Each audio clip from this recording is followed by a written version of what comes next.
हरि ओम तत्सत। हरि ओम तत्सत।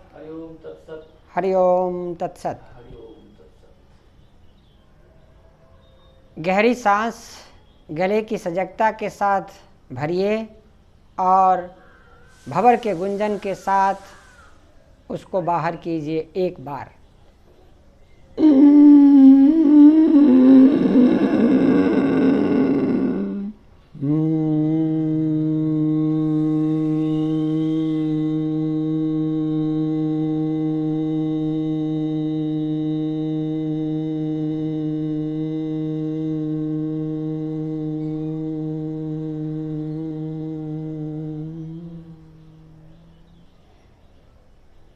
आज हम लोग कटी संचालन के बारे में चर्चा करेंगे, उसका अभ्यास करेंगे। कटी संचालन के बारे में थोड़ी सी जानकारी करना आवश्यक है।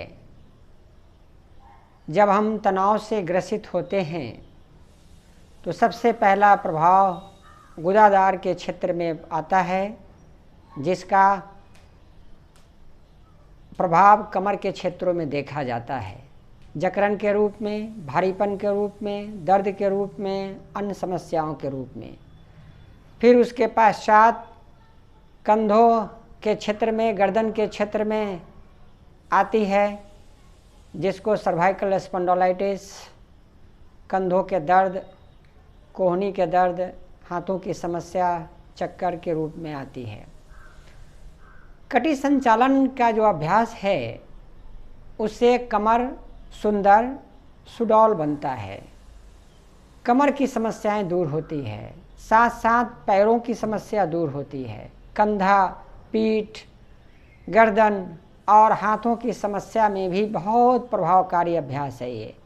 खासकर जिन लोगों को बैठने और उठने में तकलीफ़ है, जिन लोगों को पेट बहुत आगे बाहर हो गया है, कमर बगल से फैल गया है, उन लोगों के लिए बहुत ही प्रभावकारी है।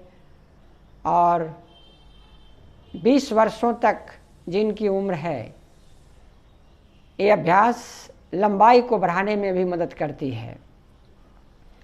कटी संचालन के अभ्यास से पूरे रीढ़ की हड्डी को स्वस्थ किया जाता है।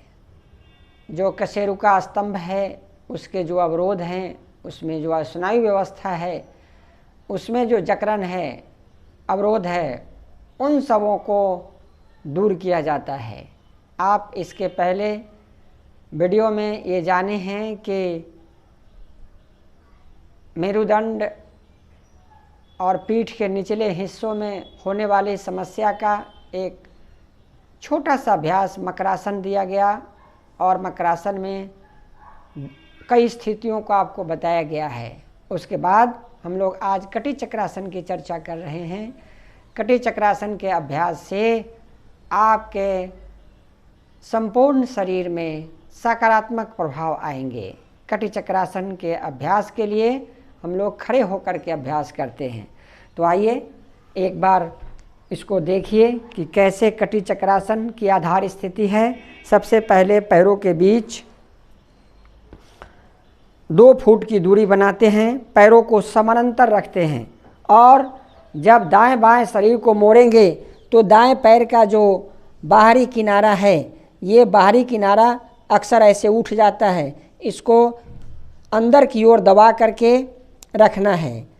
और जब बाईं तरफ जाएंगे तो बाएं पैर के अंदर का किनारा उठ जाता है, इसको बाईं तरफ अंदर दबा के रखेंगे। घुटना को पहले से ज़्यादा बाहर की ओर सीधा कर लेंगे। शक्ति के साथ सीधे होकर के खड़े हो जाएंगे। दोनों हाथों को कंधों के समानांतर ऊंचाई तक उठा लेंगे, हथेली सामने की ओर कर देंगे। ये कटी संचालन की आधार स्थिति है। अब गहरी सांस अंदर भरिए, छोड़ते हुए दाईं तरफ शरीर को मोड़िए और धीरे धीरे बाईं हाथ को कंधा पर ले लीजिए और दाहिना हाथ गर्दन को अपनी सुविधा अनुसार पीछे ले जाइए।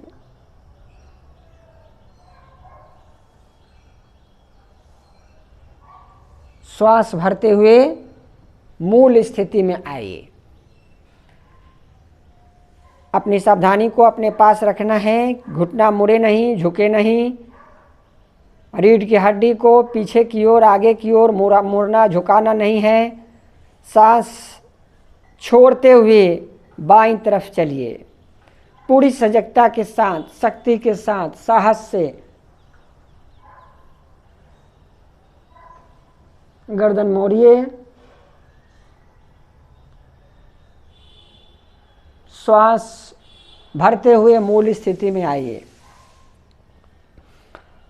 बारंबार पैरों पर ध्यान केंद्रित रखना है कि पैर बिल्कुल समानांतर रहे, झुके नहीं, एड़ी उठे नहीं।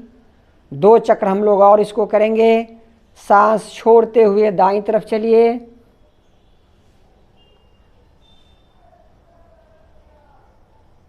गर्दन मोड़िए, कंधा मोड़िए, श्वास भरते हुए मूल स्थिति में आइए। सांस छोड़ते हुए बाईं तरफ चलिए।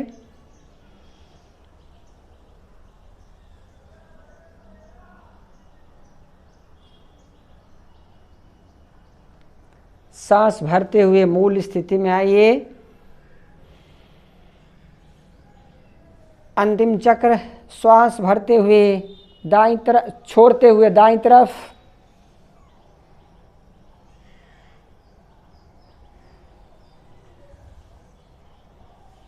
सांस भरते हुए मूल स्थिति में आइए।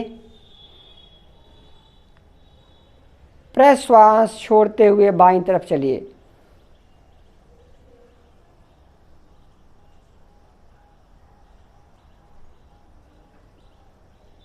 श्वास भरते हुए सामने आ जाइए, हाथों को नीचे कर लीजिए, पैरों को पास पास कर लीजिए, अपनी सुविधाजनक स्थिति में बैठ जाइए।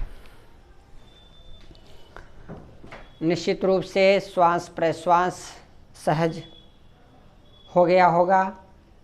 अब आँखों को बंद कर लीजिए।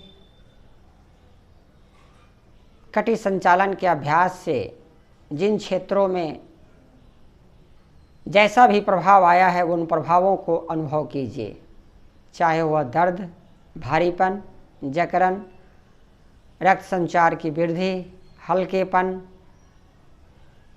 जो कुछ भी अभ्यास के क्रम में अनुभव हुआ है उस अनुभव को पुनः अपने ध्यान को वहाँ ले जाकर उसका अवलोकन कर लीजिए।